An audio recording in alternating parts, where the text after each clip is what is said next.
പിന്നെ മുടി നീണ്ടോ നീണ്ടില്ലേ എന്നൊരു പ്രശ്നം ഉദിക്കുന്നില്ല. കാരണം ഇതിൻ്റെ അസ്തിത്വം തന്നെ വ്യാജമാണ്, നിവേദക ശൃംഖല ഇല്ലാത്തതാണ്. അതുകൊണ്ട് അത് അപ്പാടെ 100% നിഷ്കരുണം മുസ്ലിം ലോകവും പൊതുസമൂഹവും തള്ളിക്കളയേണ്ടതാണ് എന്നാണ് നമുക്ക് പറയാനുള്ളത്. ഇപ്പോൾ എന്തോ അറിയില്ല, പുതിയ എന്തോ കച്ചവട സാധ്യതകളോ കണ്ടിട്ടായിരിക്കണം ഇത് വ്യാജമുടി അതിന് 1 സെൻറ്റിമീറ്റർ നീളം കൂടി എന്നൊരു അവകാശവാദവുമായി ഇദ്ദേഹം രംഗത്ത് വന്നിട്ടുണ്ടായിരിക്കുമോ എന്നാണ് നമ്മൾ ന്യായമായി. വഹാബുദ്ദീൻ നദ്വിന്റെ ഒരു പോസ്റ്റ് കാണിച്ചു തരാം. ഈ പോസ്റ്റിൽ അയാൾ വളരെ വ്യക്തമായിട്ട് പറയുന്നുണ്ട്, ഇപ്പം മുടിമലാണ് കുടിക്കുന്നത്. കുറേ കാലങ്ങളായിട്ട് ഈ വഹാബുദ്ദീൻ നദ്വിൻ ടീമൊക്കെ ഒരു ഗ്യാങ് ഒന്നായിട്ട് ഈ കാന്തപുരത്തിന്റെ പിന്നാലെ ഉണ്ട്. ഇപ്പൊ ലാസ്റ്റ് കിട്ടിയ മുടിയാണ്, മുടി നീളം വെച്ചു എന്നും പറഞ്ഞാണ് വഹാബുദ്ദീൻ പറഞ്ഞിരിക്കണത്. 90 വയസ്സായിട്ട് നുണ പറയുന്നത് നിർത്തിക്കൂടാന്ന് ചോദിക്കണത്. വഹാബുദ്ദീൻ നദ്വി ദീനിന്റെ കാര്യമാണ് പറയണത് എന്നുണ്ടെങ്കിൽ ഞങ്ങൾക്കൊരു വീഡിയോ കാണിച്ചു തരാം. മുസ്ലിം സമുദായത്തിനെ ചൂഷണം ചെയ്യാണോ അല്ലേ എന്നുള്ളത് വഹാബുദ്ദീൻ നദ്വി എന്ന് പറഞ്ഞാൽ മതി. അതിൽപ്പെട്ട പണ്ഡിതന്മാരും പറയണം. മദീന പള്ളിയിൽ ഇഹ്തികാഫ് ഇരിക്കുന്നതിനേക്കാളും പുണ്യമായ പ്രവർത്തനമാണ് ഈ മുസ്ലിം ലീഗിന്റെ നേതാക്കന്മാർ ചെയ്യുന്നത് എന്ന് നമ്മളിവിടെ ഓർക്കുകയാണ്. ദീനിന്റെ ഏറ്റവും പ്രധാനപ്പെട്ടാണ് പലിശ. ആ പലിശയുള്ള ഒരു സമൂഹത്തിൽ അതുമായി അഡ്ജസ്റ്റ് ചെയ്ത് പോകണമെന്ന് എങ്ങനെയാണ് മതം പറയുന്ന രാഷ്ട്രീയ പാർട്ടിക്ക് പറയാൻ സാധിക്കുക? പ്രതിസന്ധികളില് പതറാതെ പാർട്ടിയിൽ ഉറച്ചു നിന്നുകൊണ്ട് തന്നെ നമുക്ക് മുന്നോട്ട് പോകണം. നമ്മുടെ നേതാക്കന്മാർ നമുക്ക് ഏൽപ്പിച്ച ഈ ഹരിത പതാകയുണ്ട്, ആ ഹരിത പതാകയുടെ തണലിൽ നമുക്ക് എന്നും ഉണ്ടാവും. അർശിന്റെ തണലിലേക്ക് വരെ ഈ ഹരിത പതാകയുടെ തണൽ മുസ്ലിം സമുദായത്തെ നയിക്കും എന്ന് ഉറച്ച് വിശ്വസിച്ചുകൊണ്ട് നമ്മൾ മുന്നോട്ട് പോവുക. അള്ളാഹു അനുഗ്രഹിക്കുമാറാകട്ടെ. അർഷിന്റെ തണൽ ലഭിക്കുന്നത് 7 പേർക്കാണ്.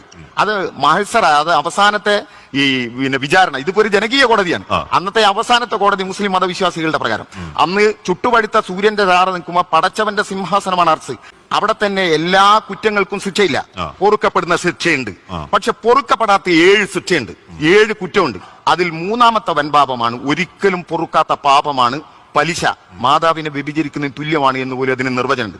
ആ പലിശയെ കുറിച്ചുള്ള മുസ്ലിം ലീഗിന്റെ നിലപാട് എന്താണ്? പലിശയിൽ ലീഗിന് ഭിന്നാഭിപ്രായമുണ്ടോ? പലിശയിൽ എന്താണ് നിലപാട് ചോദിക്കുകയാണ്. കുമാരം എന്തിനു വേണ്ടി ചെലവഴിച്ചുവെന്ന് അള്ളാഹു ചോദിക്കില്ല.